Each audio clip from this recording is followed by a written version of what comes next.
students, welcome to class 12th by Unacademy. I am Shivani Sharma, your maths educator. So बच्चे, आज के इस video में मैं लेकर आई हूँ आप लोगों के लिए highly expected question from chapter number 2 inverse trigonometric functions. So ये क्वेश्चन बहुत ही ज्यादा इंपॉर्टेंट है एंड ये क्वेश्चंस भी ना बच्चे आपके पास्ट ईयर में रिपीट हुए हैं एंड इस पैटर्न का एक सवाल तो डेफिनेटली आप अपने एग्जाम में देखोगे. ओके, सो क्वेश्चन कहता है द प्रिंसिपल वैल्यू ऑफ, आपको बताना है कि क्या प्रिंसिपल वैल्यू होगी tan इनवर्स tan 9π/8 की. ओके, अब अगर आप लोगों ने एनसीईआरटी डिकोड सीरीज को फॉलो किया है तो डेफिनेटली आप लोगों ने ना कुछ फॉर्मूलेज याद किए थे मेरे साथ. किस किस को याद है? मैं यहाँ पे लिख के दिखाती हूँ कि tan इनवर्स tan थीटा होता है. किस किस को याद है? tan inverse tan theta is equal to theta होता है. मैम ये फॉर्मूला आधा है. हाँ, इसके आगे कुछ और भी होना चाहिए. यस मैम, क्या होना चाहिए बेटा? हर कभी tan inverse tan theta theta नहीं होता. उसके लिए कंडीशन होती है कि आपका जो थीटा है ना उसे tan इनवर्स की प्रिंसिपल वैल्यू ब्रांच में राइट बिलोंग करना चाहिए. जब ये थीटा इस प्रिंसिपल वैल्यू ब्रांच में बिलोंग करेगा तभी आप tan इनवर्स tan थीटा को थीटा लिख सकते हो. ये बात सब याद रखेंगे, ठीक है? तो इसका मतलब तो ये है कि डेफिनेटली मैं इसका आंसर 9π/8 तो नहीं कह सकती यूजिंग दिस फॉर्मूला. ये फॉर्मूला क्या कहता है आपसे कि tan inverse tan theta theta है. अगर सिर्फ आधा पढ़ती तो मैं कह देती 9π/8 इसका आंसर है, लेकिन नहीं. ये आंसर कब लगेगा? जब आपका ये 9π/8 should belongs to tan inverse की principal value branch which is open interval -π/2 से π/2 and definitely 9π/8 does not belongs to this interval. ये इस रेंज में बिलोंग नहीं करता है. मतलब यार इसका आंसर तुम 9π/8 तो टिक करके नहीं आओगे. और मैम वैसे भी यहाँ ऑप्शन भी नहीं था. बच्चे ऑप्शन देते हैं पेपर वाले, ठीक है, और ऑप्शन ए ही देते हैं ऐसे केस में कि फर्स्ट ऑप्शन ही आपको ये दिखे और आप ये टिक करके आ जाओ. लेकिन नहीं, मत टिक करके आना. प्लीज चेक कर लेना कि आप ये जो फॉर्मूला लगा रहे हो क्या आपका थीटा इस रेंज में बिलोंग कर भी रहा है या नहीं कर रहा है. तो प्लीज उन फॉर्मूलेस को जरूर याद रखना. तो हमको ये तो श्योरिटी हो गई है कि इसका आंसर 9π/8 तो नहीं है. अब सवाल ये उठता है कि अगर 9π/8 नहीं है तो इसका आंसर फिर कैसे निकालेंगे. तो बच्चे इस क्वेश्चन में आप समस्या को पहचानो. परेशानी क्या है? यहाँ पे परेशानी सिर्फ और सिर्फ एंगल है. हमको ट्रिग्नोमेट्री से कोई समस्या नहीं है. द ओनली समस्या इज द एंगल, राइट? तो हम किसकी हेल्प लेंगे? वेरी गुड, हम हेल्प लेंगे ACTS मेथड की, ठीक है? तो यहाँ पे मैं बनाती हूँ अपना ACTS मेथड. इसको हटा देते हैं, ठीक है? चलो आप लोग इधर ही देख लो. ACTS मेथड क्या कहता है? यहाँ ACTS यहाँ पे आता है बेटा π/2, यहाँ पे आता है 3π/2, यहाँ पे आता है आपका पाई, यहाँ पे आता है 0 या 2π. ठीक है बच्चे, अकॉर्डिंग टू माई लॉजिक, ठीक है, जिस तरीके से मैंने आपको पढ़ाया है, अगर ट्रिग्नोमेट्री चेंज नहीं हो रही है तो हम इसकी हेल्प नहीं लेते. ठीक है, अगर ट्रिग्नोमेट्री चेंज होती तो मैं कहीं ना कहीं आपसे कहती कि बेटा π/2 या 3π/2 की हेल्प ले लो. मैंने कहा ट्रिग्नोमेट्री जब नहीं चेंज हो रही है, ट्रिग्नोमेट्री में आपको कोई प्रॉब्लम नहीं है, जो ट्रिग्नोमेट्रियां होनी चाहिए थी वो ही लिखिए, ऐसी कोई समस्या ही नहीं है, देन गो फॉर π या 2π. ठीक है, क्योंकि हम सब जानते हैं π/2 या 3π/2 में क्या होता है, आपकी ट्रिग्नोमेट्री बदल जाती है. हमको हमारी ट्रिग्नोमेट्री से कोई प्रॉब्लम नहीं है, कोई समस्या नहीं है. tan इनवर्स tan होता है अकॉर्डिंग टू द फॉर्मूला. हमारे पास यहाँ पे 10 लिखा है. वी हैव नो समस्या विद द ट्रिग्नोमेट्री. ठीक है, समस्या नहीं है तो मैं इन दोनों की हेल्प नहीं ले रही हूँ. ठीक है, तो मैं किसकी हेल्प ले लूँ? या तो बेटा मैं π- की या तो π+ की हेल्प ले लूँ, या फिर 2π+ की या फिर 2π- की हेल्प ले लूँ अपने इस एंगल को चेंज करने के लिए. फिर मैंने आपको ये भी कहा है, आप देखो आपका जो tan है वो इस क्वाड्रेंट में गिरेगा और ये किसके पास है? पाई के पास है, राइट? तो एक काम करो, चलो 2π की भी हेल्प नहीं लेते. ठीक है, 2π की भी हेल्प नहीं लेते. हम अपने इस एंगल को चेंज करने के लिए किसकी हेल्प ले रहे हैं? पाई की. अब पाई में भी आपके पास दो ऑप्शन है. पाई में आपके पास एक π- का ऑप्शन है, एक π+ का ऑप्शन है. मैं कहती हूँ हमेशा छोटे वाले एंगल की हेल्प ले लिया करो. तो आप एक काम करो, π- समथिंग लिखने की कोशिश करो अपने 9π/8 को. 9π/8 अगर आप चेंज करना चाहते हैं then try to write it in this form. Ma'am अब हम बैठ के क्या सोचते रहे कि थीटा क्या है? मैम ये तो बहुत टाइम लेगा, है ना, ये तो बहुत टाइम लेगा. आपने हमसे कह दिया कि आप बच्चे pi minus theta is equal to 9 पाई/8 ऐसा कुछ लिखने की कोशिश करो। तो क्या हम बस बैठ के सोचते रहे कि मैम थीटा की जगह पे क्या रखे? मैंने कहा ऐसा काम नहीं करना, आप तो मैथ्स वाले हो ना, सॉल्व कर लो, थीटा की वैल्यू निकाल लो। यहाँ से क्या आएगा? Pi minus 9 pi is equal to theta. So 8 pi minus 9 pi minus pi this is equal to theta. इस थीटा की जगह पे आप माइनस पाई/8 रख लो, तो आपको पता चल जाएगा कि मैं यहाँ ऐसा क्या एंगल रखूं सो दैट जब मैं पाई से उसे सब्ट्रैक्ट करती हूँ तो मुझे ये मिलता है। तो बेटा आपको माइनस पाई/8 रखना है। तो हमको ये समझ में आ गया है कि अगर आप अपने 9 पाई/8 को चेंज करना चाहते हो तो आप इस तरीके से चेंज कर सकते हो। देखो ऐसा जरूरी नहीं है कि आप ये पूरा प्रोसीजर फॉलो करो तभी, कोई कोई बच्चा डायरेक्टली अपने मन में भी कर सकता है कि 9 पाई/8 को तोड़ना है, इट्स वेरी सिंपल कि उसे पाई प्लस पाई/8 लिख दो। लेकिन कभी कभी बेटा एंगल्स थोड़े अजीब से आते हैं, बड़े से आते हैं, और जब एग्जाम में आपके पास टाइम भी मात्र लिमिटेड होता है 3 आवर्स का, ठीक है, तो उस समय पे समझ नहीं आता कि क्या लिखूं मैं, क्या सब्ट्रैक्ट करूं।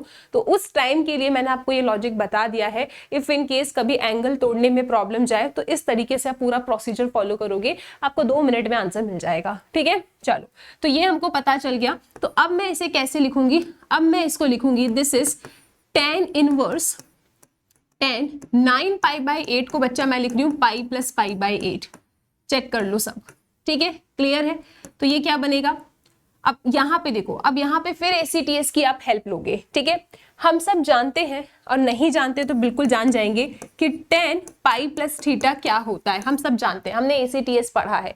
tan पाई प्लस थीटा, पाई का मतलब क्या होता है? नो चेंज, मतलब tan आपका tan रहेगा। सो यहाँ पे आप tan लिखोगे, इस एंगल को आप एज इट इज कॉपी करोगे। अब यहाँ साइन प्लस का आएगा कि माइनस का आएगा, तो आपको ये देखना होगा अपने ACTS मेथड में कि बेटा ये पाई प्लस कहाँ गिरता है। पाई प्लस गिरता है इस क्वाड्रेंट में, और यहाँ पे आपका tan पॉजिटिव रहता है, दैट मीन्स ये पॉजिटिव रहेगा। तो बच्चा आप इसको कैसे लिखोगे? आप इसको लिखोगे this is tan inverse tan पाई/8, है ना।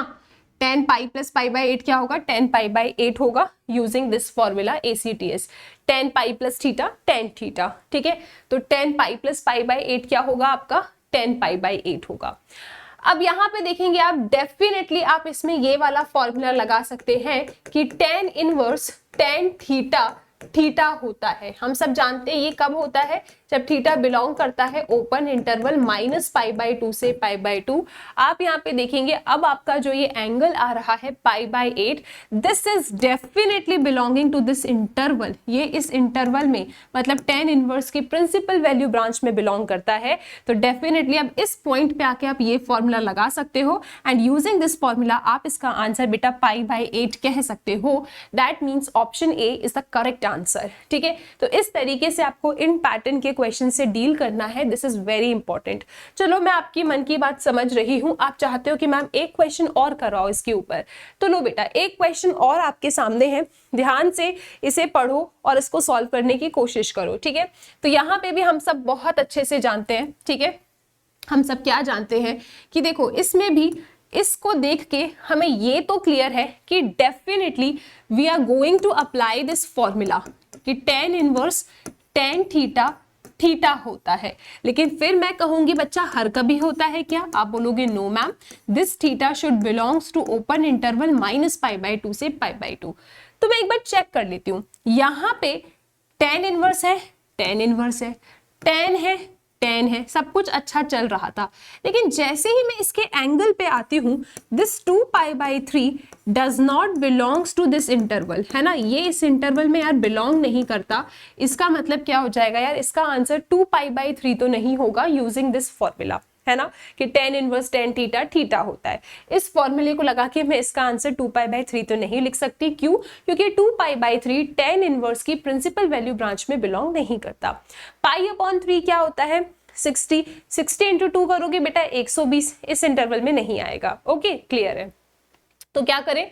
तो समस्या को पहचानो। व्हाट इज द समस्या है? समस्या है यहाँ पे एंगल, हमको एंगल को ब्रेक करना है। तो ठीक है, ACTS को बुलाते हैं।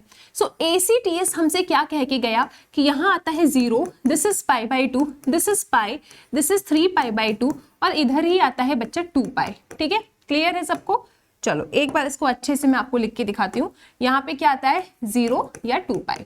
ओके, हम सब जानते हैं पाई बाई 2 मतलब चेंज, 3 पाई बाई 2 मतलब चेंज। ट्रिग्नोमेट्री चेंज हो जाती है साइन कॉस में, टेन कॉट में, ठीक है। हमको यहाँ पे ट्रिग्नोमेट्री से कोई समस्या नहीं है, तो अकॉर्डिंग टू माय लॉजिक मैं अपने बच्चों को कहती हूँ जब ट्रिग्नोमेट्री से समस्या नहीं है तो इनकी हेल्प आप मत लो, ठीक है।